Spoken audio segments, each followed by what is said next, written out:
अच्छी और सच्ची खबरों में आज बात करेंगे देश की सरहदों को मिलने जा रहे सुरक्षा कवच की। तवांग में झड़प के बाद से तनाव चरम पर है। चीन लगातार एलएसी के करीब अपनी सैन्य ताकत बढ़ाने में लगा है। इस बात को ध्यान में रखते हुए भारत भी लद्दाख से लेकर अरुणाचल तक और एलओसी पर भी अपनी सुरक्षा तैयारियों को तेजी से मजबूत करने में जुटा है। इसी कड़ी में अब केंद्र सरकार ने बड़ा फैसला लेते हुए प्रलय बैलिस्टिक मिसाइल को खरीदने का फैसला लिया है। इन मिसाइलों को चीन और पाकिस्तान के साथ लगती सीमा पर तैनात किया जाएगा, जबकि दूसरी तरफ रूस अगले साल भारत को S-400 मिसाइल डिफेंस सिस्टम की तीसरी यूनिट की सप्लाई शुरू कर देगा। दोनों देशों के बीच करीब 35,000 करोड़ रुपए में 5 एयर डिफेंस सिस्टम का करार हुआ है। भारतीय सेना के बेड़े में इस रूसी सिस्टम के शामिल होने से हमारी सैन्य क्षमता और भी ज्यादा मजबूत होती जा रही है। लेकिन पहले प्रलय बैलिस्टिक मिसाइल पर यह रिपोर्ट देखते हैं।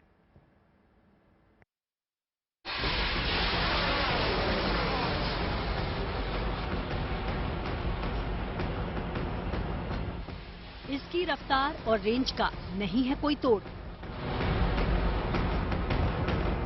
टारगेट ध्वस्त करने की सटीकता भी है बेजोड़। ये है भारतीय सेना का नया ब्रह्मास्त्र प्रलय। इस बैलिस्टिक मिसाइल का ठीक 1 साल पहले दिसंबर के महीने में ही 2 बार सफल परीक्षण किया गया, जिसमें सभी पैमानों पर खरी उतरने वाली इस घातक मिसाइल को अब भारतीय सेना के बेड़े में शामिल करने की तैयारी तेज कर दी गई है। केंद्र सरकार ने प्रलय बैलिस्टिक मिसाइल को खरीदने का बड़ा फैसला लिया है। बताया जा रहा है कि रक्षा मंत्रालय ने भारतीय सेना के लिए 120 प्रलय बैलिस्टिक मिसाइलों की खरीद को मंजूरी दे दी है। चीन के साथ तनाव के बीच पिछले साल दिसंबर में प्रलय मिसाइल के एक के बाद एक 2 सफल परीक्षण किए गए और उस वक्त सेना ने इसकी जरूरत महसूस की। अब रक्षा मंत्रालय ने 120 प्रलय मिसाइल के अधिग्रहण को मंजूरी देकर चीन के खिलाफ सेना की तैयारी को और मजबूत कर दिया है, क्योंकि ये मिसाइल 150 किलोमीटर से लेकर 500 किलोमीटर तक दुश्मन के महत्वपूर्ण ठिकानों को सटीक तरीके से नेस्तनाबूद कर सकती है। दरअसल चीन के पास इस लेवल की डोंगफेंग 12 मिसाइल है, जबकि पाकिस्तान के पास गजनवी और शाहीन जैसी मिसाइलें हैं, जिसके बूते दोनों देश आए दिन गीदड़ भभकी देते रहते हैं। ऐसे में भारत ने भी इन दुश्मन देशों के खिलाफ बीते कुछ सालों में अपनी सैन्य तैयारियों को और धार दी है, जिसके तहत सेना को कई हाईटेक हथियारों और मिसाइलों से लैस किया जा चुका है। और अब बारी प्रलय की है। कहा जा रहा है कि इसे चीन और पाकिस्तान के साथ लगती सीमा पर तैनात किया जाएगा, ताकि दुश्मन की किसी भी हरकत का घातक और माकूल जवाब वक्त रहते दिया जा सके। प्रलय मिसाइल जो है ये 150 से 500 किलोमीटर तक के रेंज का शॉर्ट रेंज बैलिस्टिक मिसाइल है। इसको टैक्टिकल यूज में बहुत महत्वपूर्णता मिलेगी और जिस तरह से हमारे चीन के सीमा पर और पाकिस्तान के सीमा पर जब इसको हम लोग डिप्लॉय करेंगे तो हम लोग की वॉर फाइटिंग एबिलिटी बहुत ज्यादा बढ़ जाएगी। जिस तरह से लड़ाई होने के पहले भी जब हम लोग दुश्मनी इलाके में उसके इंपॉर्टेंट रनवेज को, उसके हम लोग कम्युनिकेशन सेंटर्स को, उसके एम्युनिशन डेम्स को और जहां पे उनके जो फोर्सेस तैनात हो रहे हैं उन सब जगहों पर हम लोग सटीक टारगेटेड मिसाइल फायर अगर हम करते हैं तो पहले ही से पहले उनके वॉर फाइटिंग कैपेबिलिटी जो है उसको हम लोग नष्ट कर देते हैं। प्रलय मिसाइल की रेंज 150 से 500 किलोमीटर है, यानी सीमा के पास दुश्मन के किसी भी अड्डे को खत्म करने के लिए ये सबसे कारगर हथियार है। प्रलय की एक्यूरेसी और गति ही इसे सबसे ज्यादा घातक बनाती है। ये मिसाइल जमीन से जमीन पर मार करने के लिए बनाई गई है, जो 500 से 1000 किलोग्राम वजन का पारंपरिक हथियार ले जा सकती है। इस मिसाइल को बनाने में 3 मिसाइलों प्रहार, पृथ्वी 2 और पृथ्वी 3 की तकनीक का इस्तेमाल किया गया है। सबसे खास बात यह है कि इस मिसाइल को इंटरसेप्टर मिसाइलों के जरिए पता लगा पाना दुश्मन के लिए बेहद मुश्किल है, यानी इंटरसेप्टर मिसाइलों को हराने में प्रलय बेहद सक्षम है। जिस तरह से इसकी रेंज है और जो इसको ट्रांसपोर्टेबिलिटी है, कैनिस्टर लॉन्च ये मिसाइल है, जो 150 से 500 किलोमीटर की रेंज जब हम लोग तैनात करेंगे लद्दाख में या अगर हम लोग इसको करेंगे अरुणाचल साइड पे भी, तो हम लोग काफी एरियाज चीन के अंदर, तिब्बत के अंदर और पाकिस्तान के अंदर हम लोग इस पे हम लोग रेंज अचीव कर लेंगे। तो रॉकेट वॉरफेयर एक बहुत अहम हिस्सा है आधुनिक युद्ध में और इससे हम लोग की एक वॉर फाइटिंग एबिलिटी बहुत ज्यादा बढ़ जाएगी। CDS general Bipin Rawat border पर रॉकेट फोर्स बनाने पर काम कर रहे थे। इसके तहत ही प्रलय को एलएसी और एलओसी पर तैनात करने का फैसला लिया गया है। पहली बार होगा जब किसी बैलिस्टिक मिसाइल को स्ट्रैटेजिक कैंपेन के तहत सीमा पर तैनात किया जाएगा। मंजीत नेगी के साथ bureau report, good news today. प्रलय मिसाइल पर इस रिपोर्ट को देखने के बाद यहां यह जानना भी जरूरी है कि बैलिस्टिक मिसाइल क्या होती है और किसी देश की सुरक्षा के लिए ये कितनी अहम है। ये बता रहे हैं रक्षा विशेषज्ञ शैलेंद्र सिंह। बैलिस्टिक मिसाइल अपने आप में अगर देखा जाए तो एक स्ट्रैटेजिक वेपन सिस्टम है। ये गलत नहीं होगा कहना कि वो एक rocket propelled self guided missile system है जो कि एक फिक्स्ड ट्रेजेक्ट्री को अपने उस रखते हुए एक ट्रेजेक्ट्री जो है वो फिक्स होगी और वो बैलिस्टिक ट्रेजेक्ट्री होगी और वहां पर वो अपना पेलोड जो है वो एक लॉन्चिंग साइड से लेकर जो टारगेट साइड है दैट इज प्री डिटरमाइंड जो टारगेट साइट है वहां तक उस सिस्टम को ले जाता है, उस एमुनिशन को ले जाता है। ये न्यूक्लियर, बायोलॉजिकल, केमिकल तीनों तरह के वेपन सिस्टम्स जो तीनों तरह के पेलोड्स हैं इनको ले जाकर बड़ी एक्यूरेसी से डिलीवर कर सकता है। सबसे बड़ी बात है कि मिसाइल सिस्टम्स में आने की वजह से इसके जो दूरियां हैं वो अपने आप में फिनोमिनल हैं। बैलिस्टिक मिसाइल प्रलय की खरीद को मंजूरी के अलावा रक्षा मोर्चे पर एक और गुड न्यूज आई है जो S-400 एयर डिफेंस सिस्टम से जुड़ी है, जिसे हम S-400 मिसाइल रक्षा प्रणाली के नाम से भी जानते हैं।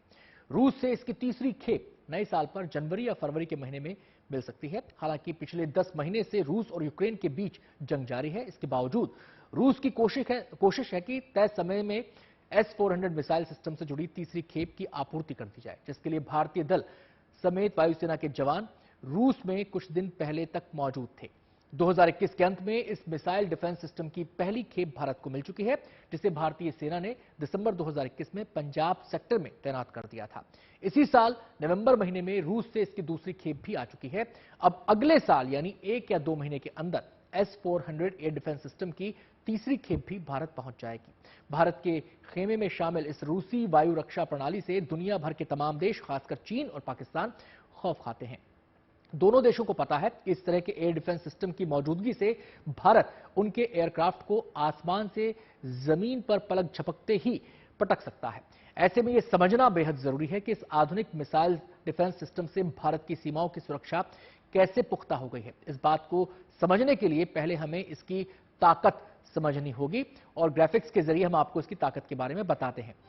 S-400 की सबसे बड़ी खासियत इसका मोबाइल होना है, यानी इस मिसाइल सिस्टम को रोड के जरिए कहीं भी ले जाया जा सकता है और इसमें 92N6E electronically steered faced arrow radar लगा है जो करीब 600 किलोमीटर की दूरी से ही मल्टीपल टारगेट्स को डिटेक्ट कर सकता है। यानी जैसे ही सर्विलांस रडार के घेरे में कोई मिसाइल या दूसरा वेपन एंटर करता है, रडार उसे डिटेक्ट कर लेता है और कमांड व्हीकल को अलर्ट भेज देता है।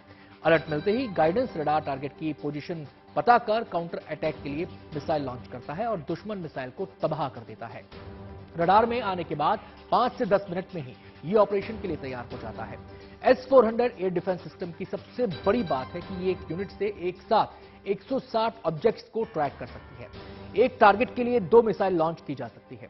S-400 का मतलब है ये इस एयर डिफेंस सिस्टम की रेंज 400 किलोमीटर है, यानी इस डिफेंस सिस्टम में तैनात मिसाइल 400 किलोमीटर दूर से ही अपने टारगेट को डिटेक्ट कर काउंटर अटैक कर सकती है। साथ ही ये इसके जरिए 30 किलोमीटर की ऊंचाई पर भी टारगेट को बड़े आराम से निशाना बनाया जा सकता है। S-400 मिसाइल डिफेंस सिस्टम में 4 अलग अलग मिसाइलें लगी हैं जो 400 kilometre, 250 kilometre, medium range 120 kilometre और 40 किलोमीटर की शॉर्ट रेंज पर टारगेट को तबाह कर सकती है। यह सिस्टम 400 किलोमीटर की रेंज में दुश्मन की मिसाइल, ड्रोन और एयरक्राफ्ट पर हवा में ही हमला कर सकता है।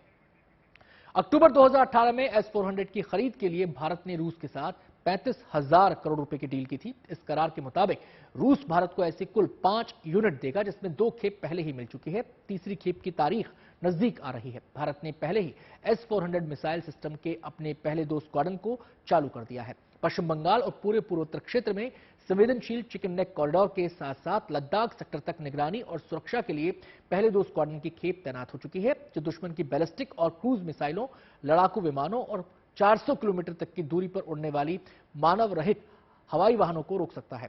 जाहिर है S-400 की तैनाती से भारत की आसमान में ताकत बढ़ चुकी है। दुश्मन की एक गलती और कुछ सेकंड्स में ही S-400 दुश्मन मिसाइल को ध्वस्त कर देगा। केवल मिसाइल ही नहीं, दुश्मन देशों के ड्रोन, रॉकेट लॉन्चर और फाइटर जेट्स के हमले को रोकने में भी ये मिसाइल कारगर है। यही वजह है कि भारत के रक्षा बेड़े में शामिल हो रहे इस रूसी मिसाइल डिफेंस सिस्टम से पूरी दुनिया खौफ खाती है। चीन और पाकिस्तान के खतरे को देखते हुए भारतीय सेना इस ताकतवर एयर डिफेंस सिस्टम की बहुत जरूरत थी, जिसकी तीसरी खेप समुद्र और हवाई रास्ते से भारत पहुंचेगी। पूर्वोत्तर के राज्यों में चीन की साजिशों को नाकाम करने के लिए भारत कुछ साल से इंफ्रास्ट्रक्चर को बढ़ावा देने में पूरी ताकत से जुटा है। इसी कड़ी में उत्तर पूर्वी हिस्से में रेल की पटरियों को बिछाने का भी काम शामिल है। चीन की सीमा पर मौजूद अरुणाचल प्रदेश के भालुकपोंग से तवांग तक, असम के सिलापाथार से अरुणाचल के अलोंग तक और असम के ही रुपई से अरुणाचल के पासीघाट तक रेलवे लाइन बिछाने की तैयारी चल रही है। अब खबर है कि पूर्वोत्तर में इन तीनों रणनीतिक रेलवे लाइनों की फाइनल लोकेशन के सर्वेक्षण का काम पूरा हो गया है और इसकी रिपोर्ट रेल मंत्रालय को सौंप दी गई है। सामरिक रूप से अहम रेल लाइन के बारे में ज्यादा जानकारी दे रहे हैं हमारे सहयोगी सुमित चौधरी। पिछले लंबे समय से चीन की यही साजिश रही है कि वो भारत के उन इलाकों पर ज्यादा नजर बनाए रखता है जहां पर इंफ्रास्ट्रक्चर या फिर मूलभूत चीजें कम है। एलएसी के वो फ्रिक्शन पॉइंट ज्यादा एक्टिव रहते हैं जहां पर जनसंख्या या फिर पहुंचने यानी सेना को पहुंचने में कमी लगती है। लेकिन अब भारत ने इस स्ट्रैटेजी को काउंटर करने के लिए अपनी तैयारियां भी शुरू कर दी हैं। अब भारत न सिर्फ निर्भरता सड़कों से ज्यादा रेल लिंक पर भी जोड़ रहा है। भारत ने अभी 3 ऐसे रेल लिंक को अप्रूवल दिया है, फाइनल अप्रूवल, जो अरुणाचल प्रदेश के लिए संजीवनी बूटी की तरह साबित होने वाला है। आइए आपको बताते हैं कि अगर वो प्रोजेक्ट है क्या। दरअसल भारत ने इंडियन रेलवे ने खास तौर पर रक्षा मंत्रालय के साथ मिलकर 3 रेल लिंक्स को या फिर उनकी लाइंस को अप्रूवल दिया है, जो असम से अरुणाचल प्रदेश को सीधे तौर पर जोड़ेगी, जिसमें 3 मेन फेजेज हैं। सबसे पहले मैं आपको बताता हूं कि आखिरकार कौन कौन से ऐसे फेजेज हैं जो अरुणाचल प्रदेश को जोड़ने वाला है। अगर आप देखें, ये अरुणाचल प्रदेश का नक्शा है और ये सबसे पहला है भालुपोंग से तवांग को जोड़ने का। 200 किलोमीटर की लगभग ये रेल लाइन होगी जो भालुपोंग से तवांग को जोड़ेगी। इसके अलावा सीला पत्थर से ओलोंग को जोड़ने की बात कही जा रही है, करीबन 90 किलोमीटर की लाइन होगी। इसके अलावा रुपई से पासीघाट तक करीबन ये भी 217 किलोमीटर की लगभग की रेल लाइन बताई जा रही है। अगर मैं आपको दिखाऊं, देखिए सबसे पहले भालुपोंग से तवांग 200 किलोमीटर यानी 200 किलोमीटर लाइन जुड़ेगी। उसके बाद 87 किलोमीटर की सीला पत्थर से ओलोंग को जोड़ा जाएगा और इसके अलावा 217 किलोमीटर रुपई से पासीघाट को। दरअसल इन रेल लाइन का मकसद है कि अरुणाचल प्रदेश के पूरे इलाके को, यानी ये वो सीमा है जो चीन से लगती है, इन इलाकों तक रसद, साजो सामान और सेना की मूवमेंट को आसानी से किया जा सके और उसकी निर्भरता सड़कों पर ना हो।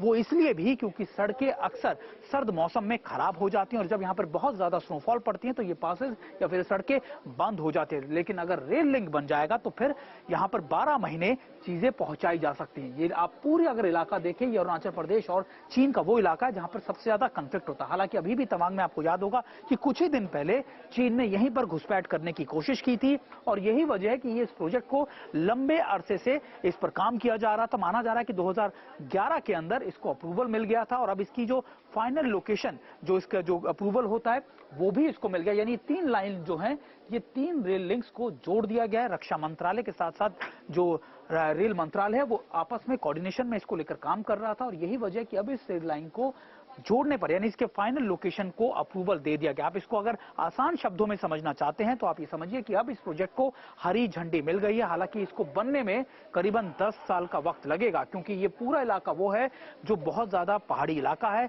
कई जगहों पर हाइट 10,000 फीट से ऊंची है और यहाँ पर जो टनल्स हैं उनको बनाने का काम भी बहुत मुश्किल होता है। लेकिन अब इसको अप्रूवल दे दिया गया है। यानी आप मोटे तौर पर समझिए कि अगर ये 3 रेल लाइन जुड़ गई या बन गई तो यहाँ पर न सिर्फ सेना का रसद, साजो सामान 12 महीने जा सकेगा, बल्कि जो लोग अक्सर इन नॉर्थ ईस्ट के इलाकों में जाना चाहते हैं फॉरवर्ड लोकेशन पे, वो भी आसानी से जा सकेंगे, क्योंकि यहाँ पर जो दूसरी इंफ्रास्ट्रक्चर को बनाना बहुत मुश्किल होता है। और इन तीन आप कह सकते हैं रेल लाइन से बहुत ज्यादा काम मिलेगा, या फिर आप कह सकते हैं बहुत मदद मिलेगी सेना को भी और आम लोगों को भी, कि यहाँ पर इंफ्रास्ट्रक्चर को डेवलप किया जा सके। और अगर ये प्रोजेक्ट शुरू हो जाता है या क्लियर हो जाता है तो फिर बाकी चीजों को भी धीरे धीरे काम कर लिया जाए, क्योंकि अगर एक बार रेल लिंक या ये तीन रेल लाइन जो है वो पासेस बन गए तो फिर सड़कों का काम भी बहुत तेजी से किया जा सकता है। यानी भारत की नॉर्थ ईस्ट के साथ जो जुड़ाव है, या फिर आप कह सकते हैं कि जो नॉर्थ ईस्ट को जोड़ने की बात कही जा रही है, उसके लिए एक ये मील का पत्थर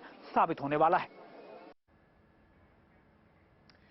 अब बात ठंड के प्रकोप की। देश की राजधानी दिल्ली में भयंकर ठंड के साथ कोहरे की दोहरी मार पड़ रही है। घने कोहरे की वजह से लगातार रेल, हवाई और सड़क यातायात प्रभावित है। ज्यादातर राज्यों में शिमला से भी ज्यादा ठंड पड़ रही है। मौसम विभाग ने आने वाले कुछ दिनों तक शीतलहर रहने की आशंका जताई है।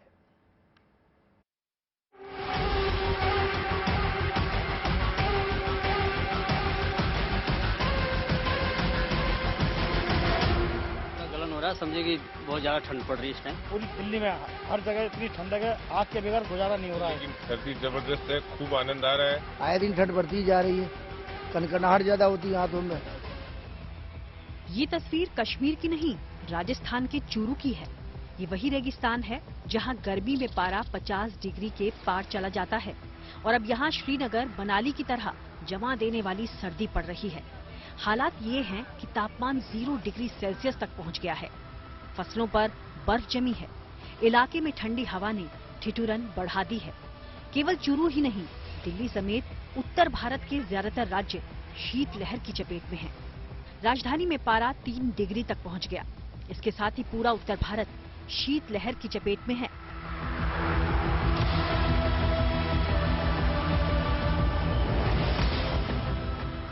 मौसम विभाग की माने तो अगले 5 दिन तक दिल्ली, हरियाणा, पंजाब, उत्तर प्रदेश और राजस्थान में शीतलहर के साथ कोहरा जमकर कहर ढाने वाला है। कोल्ड वेव मीन हम तब कंसीडर करते हैं जो मिनिमम टेम्परेचर्स हैं, मिनिमम मीन सुबह के जो रिपोर्ट होते हैं वो आपके नॉर्मल से काफी ज्यादा कम हो। जैसे हम मानते हैं कि जैसे हमारा 4.5 डिग्री से कम टेम्परेचर्स हों नॉर्मल से, तो उसको हम कोल्ड वेव मानते हैं। अगर आप मिनिमम टेम्परेचर की बात करें, आज जो चूरू स्टेशन है दैट इज नॉर्थ राजस्थान में, उसमें 0 डिग्री तक टेम्परेचर्स हैं। अगर बाकी जगह बात करें तो वहाँ 2 से 3 डिग्री, इवन दिल्ली भी 4 डिग्री तक टेम्परेचर्स किए। मैदानी और जंगली इलाकों की परेशानी ज्यादा बढ़ेगी, लिहाजा रेल और हवाई यातायात पर असर पड़ सकता है। बहुत ज्यादा ठंड पड़ रही है। गलन हो रही है? हाँ, हाथों में पूरा गलन हो रहा है। समझे कि बहुत ज्यादा ठंड पड़ रही है इस टाइम। तो इस वजह से बस चाय पी के काम चला रहे हैं। देखिए सामने चाय ले रखा है। कैसे ठंड? बहुत सी ठंड है, कड़ाके की ठंड है। आपको तो कपकपी भी छूट रही है? हाँ, कपकपी छूट रही है। तो देखिए, इस तरीके से जो अगर आप बात की जाए, और मौसम विभाग का ये भी कहना है कि आने वाले दिनों में दिल्ली वालों को और ठिठुरन महसूस होगी, क्योंकि पहाड़ी इलाकों में बर्फबारी हो रही है और उसका असर दिल्ली में भी साफ साफ दिखाई दे रहा है। आने वाले दिनों में टेम्परेचर वो और भी जो है कम होगा, जो तापमान है वो और भी कम होगा, तो ऐसे में ठिठुरन और भी ज्यादा बढ़ेगी। सर्दी और कोहरे का ये डबल अटैक अकेले दिल्ली पर नहीं, राजस्थान के फतेहपुर, शेखावाटी वाले विकट की सर्दी झेल रहे हैं। यहाँ पारा 2 डिग्री के आसपास पहुँच गया। सर्दी से छुटकारा पाने के लिए जगह जगह लोग अलाव का सहारा ले रहे हैं और साथ ही साथ गर्म दूध, जलेबी, रसगुल्ले, गुलाब जामुन और रबड़ी खाकर बदन में गर्माहट लाने की भी कोशिश करते दिख रहे हैं।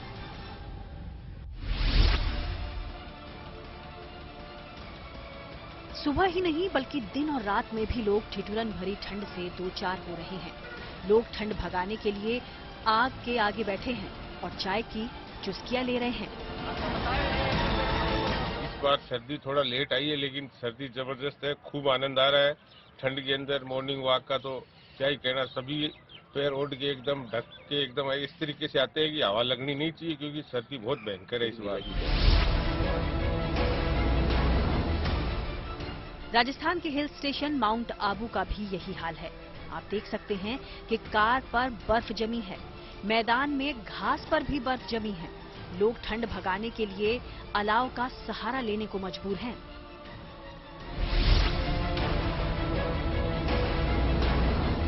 उत्तर भारत में ठंड की दस्तक के साथ पंजाब भी कड़ाके की ठंड की चपेट में है।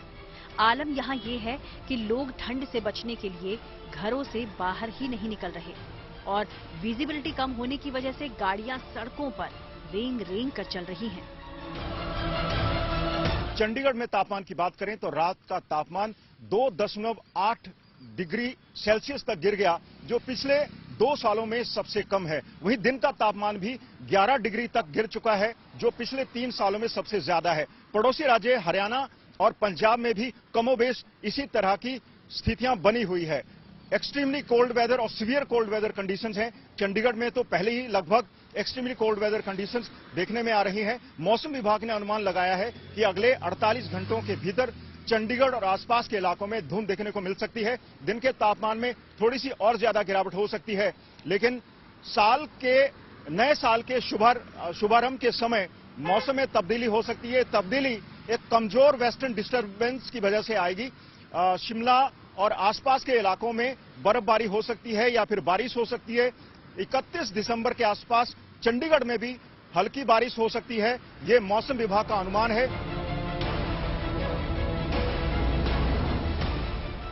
पंजाब में धुंध के कारण स्कूल खोलने के समय में बदलाव के बाद अब इस राज्य में सर्दियों की छुट्टियों का भी ऐलान कर दिया गया है।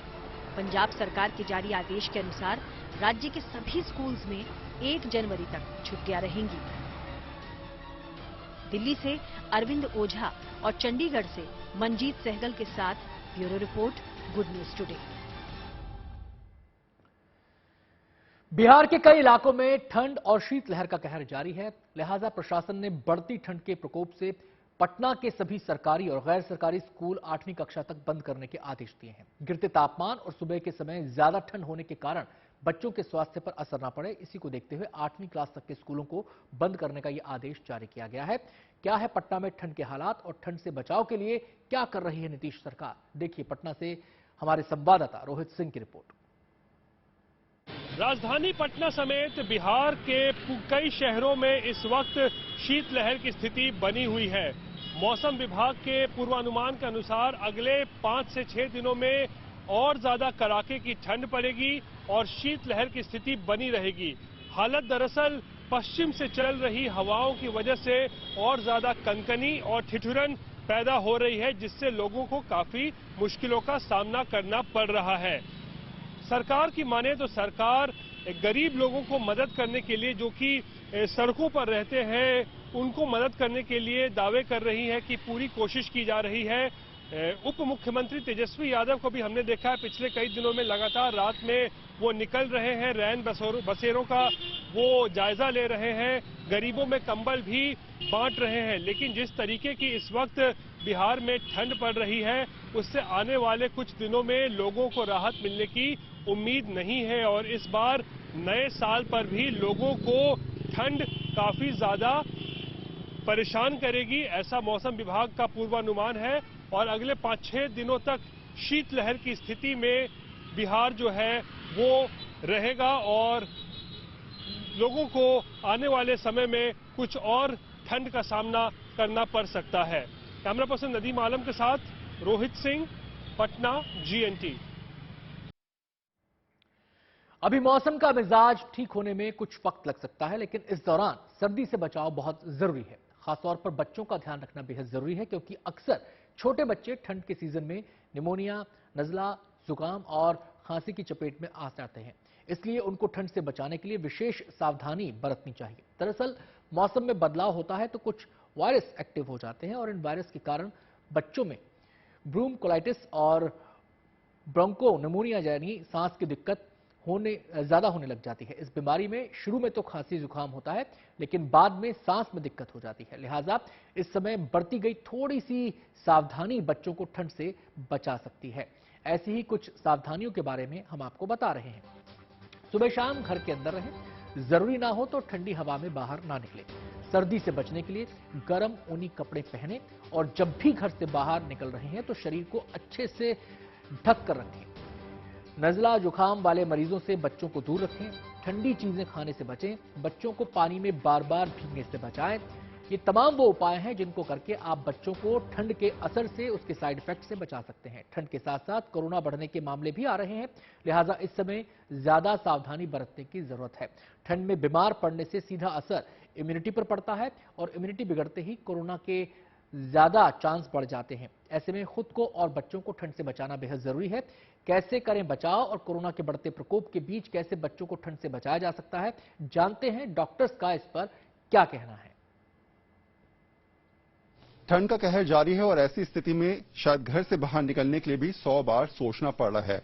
मैं इस समय गंगाराम हॉस्पिटल में हूं और डॉक्टर अतुल गोगिया मेरे साथ हैं। सब पहला सवाल मेरा आपसे ये कि जो स्थिति नजर आ रही है, ठंड लगातार बढ़ रही है, ऐसी स्थिति में घर से बाहर जो लोग निकल रहे हैं उनको कितना प्रिकॉशंस रखना चाहिए और ये ठंड कितना ज्यादा दिक्कतें दे सकती है? ठंड काफी ज्यादा हो गई। लास्ट कुछ दिनों से हम देख रहे हैं कि ठंड का प्रकोप काफी ज्यादा हो रहा है। तो ठंड में इन्फेक्शन होने का, छाती के जुकाम, खांसी, इन्फेक्शन, सांस की प्रॉब्लम्स, ये बहुत कॉमन चीजें हैं जो इस मौसम में देखने को मिलती हैं। तो बहुत ज्यादा जरूरी है, स्पेशली जो छोटे बच्चे हैं, बुजुर्ग हैं, सांस की दिक्कत के लोग हैं, जो इस तरह की हार्ट की बीमारी है, इन सब की ब्लड प्रेशर है, ये सब बढ़ सकता है। तो इसीलिए हमें इंश्योर करना है कि अपने आप को गर्म रखें, प्रॉपरली कवर्ड रहें और सुबह और शाम का समय जो सबसे ज्यादा, जब ठंड ज्यादा रहती है उस समय हम एहतियात बरतें। बहुत जरूरी हो तभी निकलें। मॉर्निंग वॉकर्स हैं जो पहले अर्ली मॉर्निंग वॉक कर रहे थे, आई थिंक उनको थोड़ा अपना डिले करना चाहिए या देखना चाहिए, उस समय करें जब थोड़ा सा धूप हो या थोड़ा मौसम सही हो और प्रॉपरली कवर्ड अप रहें। तो इन चीजों का ध्यान रखना है। अपनी दवाइयां समय पे लें। ब्लड प्रेशर है, सांस है, हार्ट की प्रॉब्लम्स हैं, उनकी अप्रोप्रिएट इलाज किया जाए, सही समय से दवाई लें। दूसरा, फ्लू काफी ज्यादा होता है इस मौसम में, तो फ्लू वैक्सीन जिन लोगों ने नहीं लगवाया वो अपना फ्लू वैक्सीन अपडेट करें। इन सारी चीजों का ध्यान रखेंगे तो मेरे ख्याल से हम इससे निपट पाएंगे। सारे स्कूल्स की टाइमिंग को चेंज किया गया है। छोटे बच्चे जब निकल रहे हैं तो इस समय ध्यान में रखा, क्योंकि 7 बजे 7:30 बजे बहुत ज्यादा ठंड होती है, तो ऐसी स्थिति में 9 बजे 9:30 बजे टाइमिंग चेंज किया गया है। बच्चों को लेकर क्या क्या चीजें रख सकते हैं ध्यान में?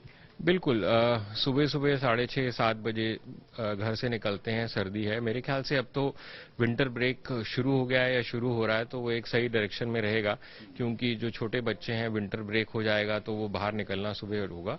बाकी जिन स्कूलों में डिले किया गया है टाइम, वो भी अच्छा है, उनके लिए भी यही अप्रोप्रिएट है कि अच्छे से अपनी कवर करके रहें। और स्कूल तो जाना चाहिए, बट इन सब चीजों का ध्यान रखेंगे तो हम ठीक रहेगा। धन्यवाद हमसे बातचीत करने के लिए। कैमरा पर्सन रविकांत के साथ वरुण सिन्हा, दिल्ली। और अब बात भ्रष्टाचार के खिलाफ सीबीआई के ताबड़तोड़ एक्शन की। आईसीआईसीआई बैंक के लोन धोखाधड़ी मामले में चंदा कोचर और दीपक कोचर के बाद वीडियोकॉन ग्रुप के मालिक वेणुगोपाल धूत को भी गिरफ्तार कर लिया गया है। ये पूरा मामला 3,500 करोड़ रुपए की धोखाधड़ी से जुड़ा है। तीनों ही आरोपियों की सजा, माफ कीजिएगा, तीनों ही आरोपियों की आज मुंबई की स्पेशल सीबीआई कोर्ट में पेशी हुई, जहां से अदालत ने तीनों आरोपियों को 28 दिसंबर तक सीबीआई रिमांड पर भेज दिया।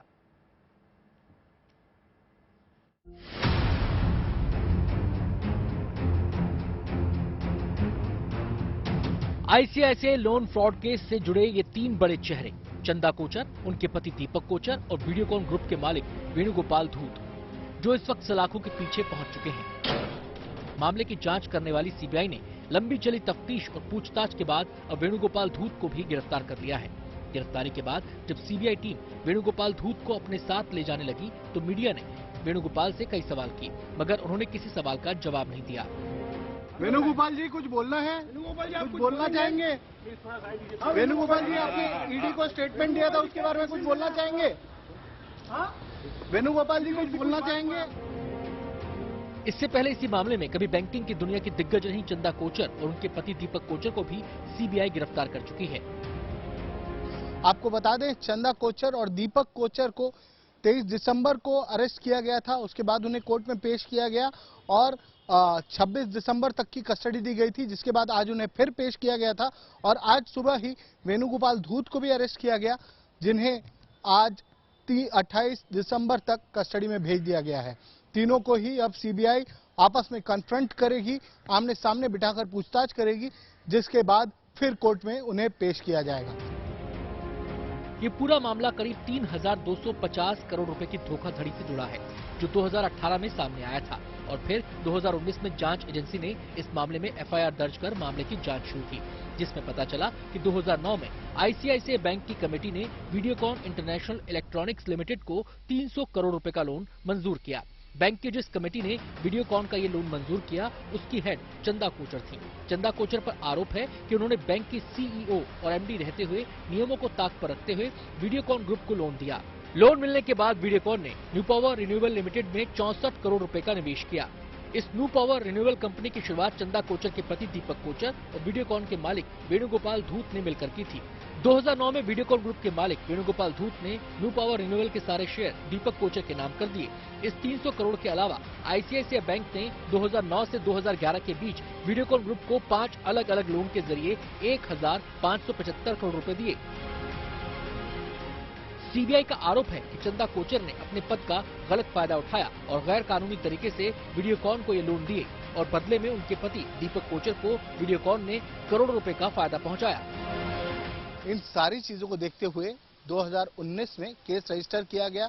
2017 में सारे लोन्स का जो बही खाता था उन्हें चेक किया गया था और तभी 1760 करोड़ के लोन्स एनपीए घोषित किए गए, नॉन परफॉर्मिंग एसेट घोषित किए गए, क्योंकि वीडियोकॉन इंडस्ट्रीज किसी भी तरीके की पेमेंट इन लोन्स के बारे में नहीं कर रही थी आईसीआईसीआई बैंक को। इसके बाद भी 2019 में जब केस रजिस्टर हुआ तब जो भी कमेटी थी, उन्होंने बैंक की कमेटी थी, उन्होंने ऑडिट करवाया और उसमें ये पाया कि बहुत से ऐसे रूल्स थे जिन्हें फ्लाउट किया गया था, जिन्हें फॉलो नहीं किया गया और इसे देखते हुए चंदा कोचर ने फिर भी वीडियोकॉन इंडस्ट्रीज को लोन सैंक्शन कर दिया।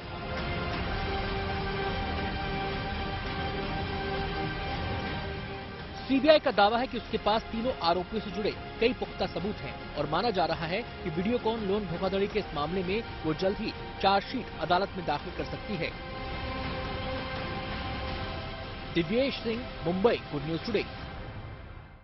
अच्छी खबर, सच्ची खबर में आज बस इतना ही। कल फिर होगी आपसे मुलाकात और ब्रेक के बाद देखिए न्यूज पर। मुझे दीजिए इजाजत। गुड न्यूज टुडे देखते रहिए।